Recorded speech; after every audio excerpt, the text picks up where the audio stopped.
Welcome to Radio Who, What, Why. I'm Jeff Schechtman. We hear over and over in our domestic political debates about the need to improve America's infrastructure, that to do so is good for business and, in the big picture, good for the economy and the projection of America as a global leader. Certainly LaGuardia Airport and the 45 years it took to build the 2nd Avenue subway in New York are not good indications. On the other side of the world, few countries have repeatedly taken on infrastructure projects as big as those taken on by China. From the movement of water to the transportation of people, the Chinese have seen infrastructure not only as good for its internal economy, but as a true projection of pride and power. Now these projects have pierced the Chinese border in the form of China's One Belt, One Road project. The question is, has China gone a railroad bridge too far? We're going to talk about this with my guest, Will Doig. Will is a journalist that has covered urban development. He's been an editor at the Open Society Foundation, Next City, and the Daily Beast. He created and wrote Salon's weekly Dream City column and has been a repeated guest on NPR's Talk of the Nation. His work has appeared in dozens of magazines, and his new book, just out from Columbia Global Reports, is High Speed Empire, Chinese Expansion and the Future of Southeast Asia.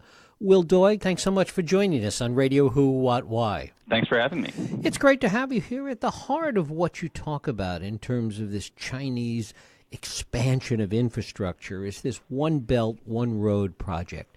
Explain to our listeners first what that is. Sure. So One Belt, One Road is, in short, it's China's plan to cover half of the world in Chinese-built infrastructure, airports, seaports, highways, energy corridors, pretty much everything you could imagine. And it all kind of forms a network of supply chains and transportation routes, all of it kind of flowing back to China. So the two parts of it are the belt and the road. The belt part is the land routes that cover Asia and go all the way through the Middle East and ultimately to Europe.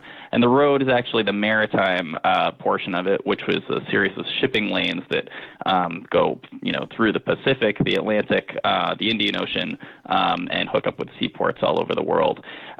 It's at heart an economic strategy, but it's also a stand-in for Chinese foreign policy in a lot of ways. I mean, China doesn't really separate those two spheres nearly as much as the United States does. And so, in a way, this project is China's way of reaching out to the world. China is a country that doesn't form traditional alliances in the same way that many other countries do. They prefer partnerships, and often those partnerships are based on trade. And so this One Belt, One Road project is really a mechanism for them doing that. This notion of using infrastructure as a projection of global power, talk a little bit about how that's evolved in the Chinese consciousness and really in the current Chinese foreign policy. So there's a couple of ways that China uses infrastructure to project power. One of them is its soft power mechanism. I mean, Chinese culture doesn't penetrate the rest of the world in the same way that, say, American culture does. There's not a lot of countries consuming a lot of Chinese movies or music. But what they do really admire about China is the way that it builds. And so China has chosen to use infrastructure as a way of bolstering its soft power. It uses it to create friendly relationships with other countries and offer them, infrastructural projects that they never could have afforded to build on their own. But the other way that it uses infrastructure to project power is really in a more literal sense. One of the criticisms of One Belt, One Road is that China is partnering with much poorer countries to build huge mega projects in those countries. And they're not doing it with grants. Often they're loaning those countries Chinese money to build the projects with the expectation that those countries will ultimately pay that money back to China. The criticism of this, of course, is that it puts those smaller, poorer countries in a position where they can't pay back the money and then find themselves indebted to China in a way that makes them more beholden to China's wishes. So when I say that One Belt, One Road is inseparable from Chinese foreign policy, that's really what I'm talking about, is a sort of dynamic wherein China creates a relationship with a poorer country, puts that country in a financial position that's somewhat untenable, and then that forces that poorer country to support China's geostrategic aims. And why are these poorer countries, and Laos is certainly a good example because it's really the first place that this railroad that you spend time talking about is going into, why are these countries so willing to go along? Well, for a couple of reasons, and some of them are very legitimate reasons. For a country like Laos, this is what China is offering, which is a modern state-of-the-art railway running all the way through the country. This is a once-in-a-lifetime opportunity for a country like Laos. They could never build something like this on our own. And you have to remember that Laos is the only country in Southeast Asia that's completely landlocked. They have no access to the sea, which is part of the reason why they've lagged so far behind their neighbors in terms of development. So there's been a lot of talk about the railway turning Laos from a landlocked to a land-linked country. This would give Laos more access to Thailand below. It would give it access to markets further down the Southeast Asian peninsula, and that could be a good thing for Laos. But then there are other reasons that they might be going forward with the project that are, maybe less scrupulous. And one of those reasons is corruption. I mean, Laos is an incredibly corrupt country. A few years ago, it made the top 10 list of the international corruption rankings. I think now it's kind of clawed its way all the way up into the 30s, but it's still a place where the way deals get done with the government are often unsavory. There's no smoking gun, of course, but the general consensus among people who study these projects is that the way the railway deal got done with China was not entirely above board. You have to remember that this is China's railway. I mean, China wants it more than anybody, including the countries that it's actually running through. So if China wants to get it done, they will get it done. And if they'll deal with a country like Laos in a way that, might not always be, completely above board, then that's the way that they will get it done. Why is China so anxious to get this done? Is it for the geopolitical influence? Is it for the economic impact? Or is it that they see something down the road in terms of the potential need for this 10, 20, 40 years from now? I think the answer is really all of the above. China has a lot of different goals with this project, and those goals vary depending on the country that it's running through. So, for instance, when you take a country like, Myanmar, if China was to build a country to Myanmar's west coast, that would essentially give China access to the Indian Ocean. People have talked about China turning Myanmar into its own California. So seaports, that's a big reason. Other reasons are to get access to markets in these other countries, or maybe get access to resources that they could use the railway to then pull back into China. And one of the reasons is that they actually just want to develop the area along the railway. It's interesting. We think of Southeast Asia as such a sort of booming, dynamic region, and it is. But what we forget is that these are still very rural countries. Most of them only have one big city, and then those cities are separated by these huge expanses of completely undeveloped land, or mostly undeveloped land in between them. China would like to urbanize a lot of those areas as it builds the railway, because urbanization is what China does. They build cities. They love real estate development. And when you build a city, you create a new market. And maybe that market could then buy Chinese goods. So I think that there's a lot of different objectives, both for this particular project and for One Belt, One Road in general. It's why the Chinese government often talks about One Belt, One Road in such vague terms, because you can't really put a pin on exactly what they're trying to do with it. But I think that it achieves an array of objectives for them.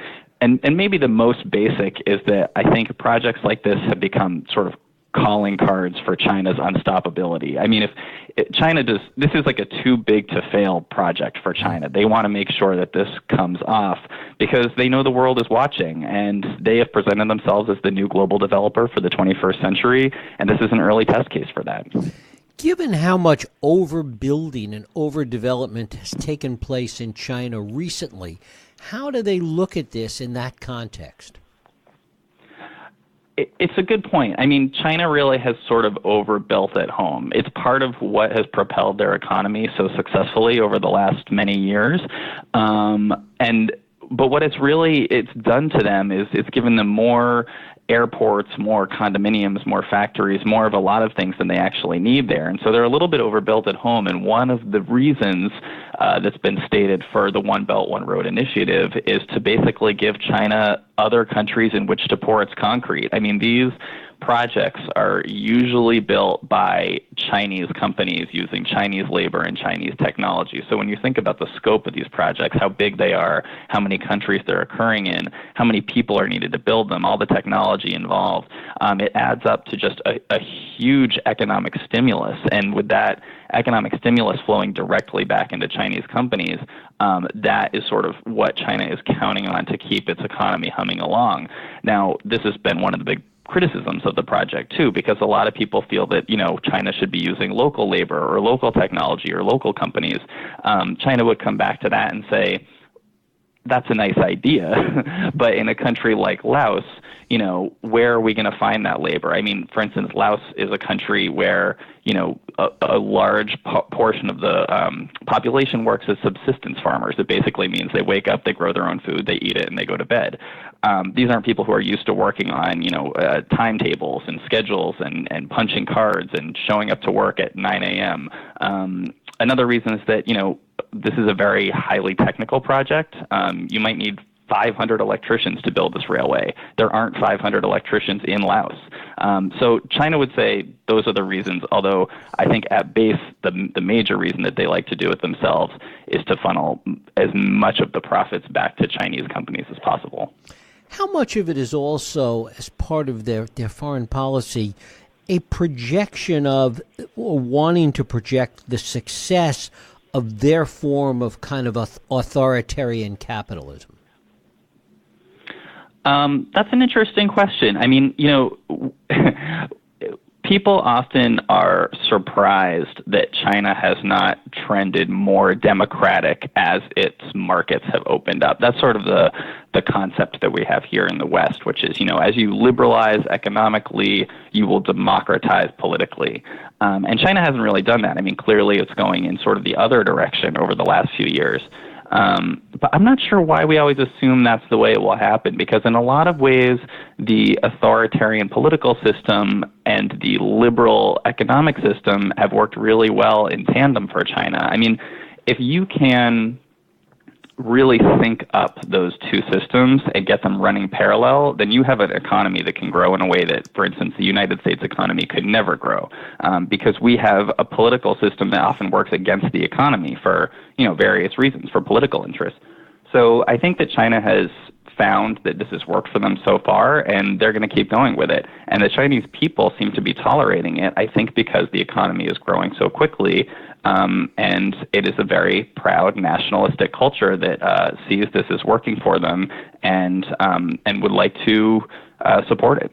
Of course, in a pluralistic democratic system, it takes 45 years to build a 17-mile subway. That's true, and sometimes we wish that we had China's way of doing things at least a little bit more, just so that we could get to the Upper East Side without having to walk 4 long blocks in the winter. Talk a little bit about the countries that you visited that are part of this high-speed rail that's part of One Belt, One Road, and whether or not this has gone too far, whether this project is, you say, too big to fail, but maybe even too big for China to see it through. I think that the way it will happen is that parts of it will work and parts of it won't. So we talk about it as if it's one contiguous rail line from China's southern border all the way to Singapore. And that's certainly the way that China would like us to see it, because it sounds good. But I think what will really happen is that this will evolve piecemeal in different countries down the line, and that maybe it never will entirely connect. Maybe there will not be a one-seat ride all the way from Kunming to Singapore, which nobody really wants anyway. There's no reason to take a train all the way from China to Singapore. But if they can sort of build out parts of the network, that would have its own, its own benefit. I mean, for instance, one of the parts of the network is a high-speed train that is being built between Kuala Lumpur in Malaysia to Singapore. Now, technically, this isn't even being planned by China. China is just bidding for the contract to build this project that's already been planned entirely between the governments of Malaysia and Singapore. And yet China sees this as part of the project anyway, because they feel that if this railway becomes a reality, it could benefit them in some way. So it's interesting to see how different countries are sort of using their own leverage against, to sort of like get what they can from China, while not, absorbing too much Chinese influence. I think, for a country like Laos, they really don't have much leverage at all other than their geography, which is, China wants a way south. But if you talk about a country like Malaysia, they have more influence and can sort of push back harder. And so depending on which country you're talking about, I think China's sort of chances of success are very different. Mm-hmm. Is there a timeline to any of this, or is it kind of open-ended? There's really no specific timelines for the entire project. I think that China wants to finish it quickly for sure. And so I think, the only part of this particular project that is really happening on the ground right now is the part that's in Laos. And China probably does have timelines out there for it. I'm not sure exactly what they are. They're probably pretty quick. They've done a lot of work in the last year. If you look at, the construction that's going on up by the Chinese border, they're tunneling through mountains. They're starting to lay track. I think that they would like to make it happen quickly, but I also think that, China thinks in centuries. I mean, this is a country that really is playing the long game in a way that a lot of other countries don't. And so when they talk about One Belt, One Road, they're talking about, a project that scope will go on for decades. It'll go on, in China's mind, long after we're all gone. And I think that is the reason why they create projects like this that seem so kind of surreally large to us. I mean, for instance, when you talk about, China's ghost cities, a lot of people have sort of noted that China builds these huge cities, but they don't actually have any people in them. Well, we forget that China does things differently than we do. They are building these cities from scratch and then expecting them to fill up on kind of 20 or 30-year timelines. So they don't mind losing some money and losing some time on the front end, I think, as long as, there's the expectation that eventually these projects will come to benefit a future China, because they see themselves as the next world superpower, and they are. And they're kind of setting the stage right now for that to happen. They're not too worried about making it all happen tomorrow, surpassing, the U.S. immediately. I think they're biding their time. They know that it's going to happen, and they're okay with giving it time to unfold. How much of this, though, is totally dependent on the economy going forward in one direction, and how much does it take into account the realities of recession or worse in the global framework? I think that's the question on everybody's mind. I mean, and there may be ways that China is confronting that question internally that we don't hear about. But I think, it's definitely the One Belt, One Road backlash is in full swing. I mean, if you read the headlines about the projects lately, I think a few weeks ago, the Washington Post had a headline that was something like China's $1 trillion mistake or something like that. So it's become, quite sort of popular to think, oh, could this entire thing collapse if China's economy doesn't keep moving along? And I suppose that's possible. But again, you have to remember that this isn't like one cohesive plan. I mean, this is really more of a notion. China wants the world to sort of, gradually absorb Chinese development more and more.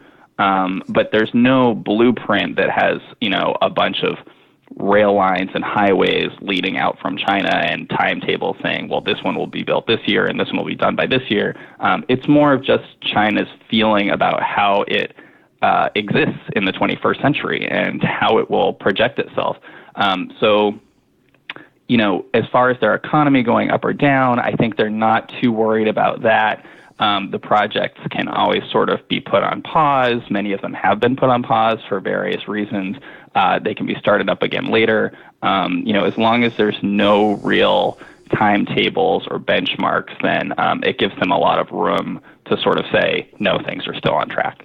Talk about how good they are at doing this and how their skills and talents to do it have evolved in terms of the real estate, the development, the building, all the aspects of this. I think that they're actually doing pretty well. I think they're doing better than they get credit for a lot of the time. It's criticizing China is very popular in the West, and I think sometimes part of that has to do with our own insecurity about the fact that they are sort of growing to match us economically. But really, it's easy to forget that China just got into the international development game, 10 years ago? They're really new at this, and considering that they're so new, I think that they have been learning pretty quickly. The United States has been doing this for decades, and I'm sure that we had a learning curve when we first started. When China, when they learn, I think that what they're learning is sort of learning how to get the job done. And if that means changing the way that they do things, then they will do that. So, for instance, China gets criticized a lot for not respecting human rights when they build some of these projects or not respecting the environment. They're starting to change the way that they, confront those issues a little bit, not because they suddenly care about human rights or care about the environment, but because the countries that they're working in do and are demanding that China, say, okay, if we displace this community of people for our railway, then we will build them another village somewhere else. Or if we, drain this lake to build this project, then, we will mitigate the environmental impact of that somehow. And I think that they're starting to do that more and more. And this is what's interesting about China, working outside of their own borders rather than in China. China has built its own high-speed railway incredibly quickly. They've literally built the largest high-speed system in the entire world in the space of 10 years. But the reason they were able to do that at home was because they can do whatever they want at home. Now they're working in other countries, and those other countries sort of have demands. And I think that China is learning that, to make this project work, they're going to have to accede to those demands to some degree. Now, of course, they can also negotiate away some of those demands with some of those governments, and that is happening in certain instances. But it's been interesting to see them kind of evolve their thinking and their tactics as they have sort of gone out into the world and really met the world face to face. And of course, the more they do, the more they're creating, you touched on this before, creating whole new markets for themselves. Yeah, well, that's to me one of the most interesting things about a project like the railway running through Southeast Asia. China definitely sees Southeast Asia as one of its primary markets to sell to. It's right in its own backyard. It's a fast-growing region. It's a young region. It's a region with a rising middle class. But yeah, again, you take a country like Thailand. Thailand basically has one big city, Bangkok. And everybody moves there. And so it's a kind of overwhelmed city. And I think that China would hope to sort of urbanize more of Thailand, because when you urbanize an area, you turn farmers into city dwellers, and city dwellers consume more than farmers. And who do they consume from? Well, probably China. And so it's not, I wouldn't say it's a primary objective of One Belt, One Road, because it's sort of theoretical, and it's probably not going to make a big enough impact to really be, a game changer. But I do think that by creating new markets and creating new urban areas, you change the entire economic dynamic of a region, and the change to that dynamic benefits China directly. Talk a little bit about the management of all of this from Beijing. And given that this is just one part of so much Chinese engagement all over the world.